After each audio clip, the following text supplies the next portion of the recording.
மாதவிடாய் காலத்தில் உம்ராவுக்கு சென்றால் பெண்களுக்கு ஆகமானதாக உள்ள காரியங்கள் செய்யலாம், வேறு என்ன செய்யலாம், முடிவெட்டணும் மாதிரி கேட்கணும். அதாவது ஒரு பெண் வந்து என்ன செய்யறாங்கன்னு சொன்னால், முதல்ல மாதவிடாய் காலத்தில் உம்ரா போகக்கூடாது, உம்ராவுடைய வேலை என்ன செய்யக்கூடாது, உம்ராவுடைய நியத்தில் போகக்கூடாது. அவங்க எதுக்கு போகலாம், தொலை போகலாம், அதாவது ஹரத்துக்குள்ள போகலாம், அங்கிருந்து குர்ஆன் ஓத போகலாம், மற்ற விஷயங்களுக்கு போகலாம், அதுல தடை இல்லை.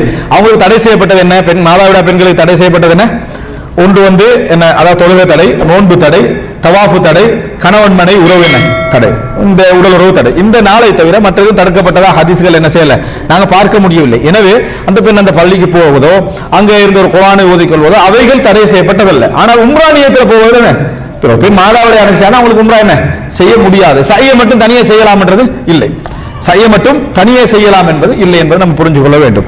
அல்லது அந்த பெண்மணி என்ன செய்யலாம் அப்படி என்று சொன்னால், ஒரு பெண்மணி மாதவிடாய்க்கு போறாங்கன்னா அந்த காலம் முடியும் வரைக்கும் அவங்களுக்கு வெயிட் பண்ணி வர முடிய சந்தர்ப்பம் இருந்தால் அந்த இஹ்ராம் நியத்தோடையே இருந்து அது முடிந்த பின்னால் உம்ரா செய்து விட்டு என்ன செய்யலாம், வரலாம். அதே நேரம் இஹ்ராம் அணிந்த பின்னால எதுவும் கேட்டுக்கிறாங்க, இஹ்ராம் அணிந்த பின்னால அவங்களுக்கு மாதவிடாய் ஏற்பட்டு விட்டால் கட்டாயம் அடுத்த முறை வந்து உம்ரா செய்யணும் என்ற எந்த கடமையும் என்ன இல்லை. அவர்களால் உம்ரா செய்ய முடியாது விட்டால் உரிய நாட்களில் திருப்பி வரணும்னு சொன்னால் அவர்களுக்கு எந்த குற்றமும் இல்லை. அதாவது நம்ம சை செய்யறது தானே, சை செய்கின்ற நேரத்தில் வந்து நம்ம வந்து உட்காரலாமா, இடையில வந்து என்னது ஒரு டயர்ல உட்காரல மாட்டோம், மார்க்கிறது எந்த தடையும் என்ன உட்கார்றதுக்கு இல்லை. நம்ம சை செய்யற டைம்ல ஒரு உட்காரணும் நினைச்சாருன்னா அதுக்கு இதெல்லாம் தடை இல்லை. ஆனால் அந்த தடை எப்படி அந்த உட்காருதல் எப்படி புரிஞ்சுக்கணும்னு சொன்னால், உது மாதிரி ஒருத்தர் உது எடுக்கல இடைவெளி விடலாமான்னு கேட்டா இடைவெளி விடலாம். கையை கழுவிட்டாரு, வாயை கொண்டு போன் கால் வருது, பேசுறாரு, சரியா, பேசிட்டு அடுத்து கழுவலாமான்னு கேட்டா கழுவலாம்.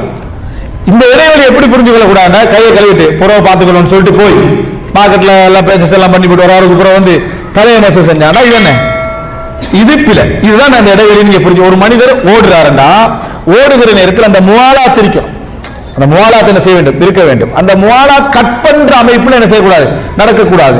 அதுக்கு நியாயமான காரணங்கள் இருந்தால் ஓகே, நியாயமான காரணங்கள் என்ன, குழந்தை அழுகுது, மற்ற விஷயம் ஏதோ ஒரு காரணமாக அல்லது அவரால் அதுக்கு ஓட முடியல, மூச்சு என்ன செய்யுது இறக்கி நின்று கொஞ்சம் ரெஸ்ட் எடுத்தா தான் அவருக்கு என்ன செய்யலாம், ஓடலாமா, இருக்கிறது எந்த தடையும் என்ன இல்லை.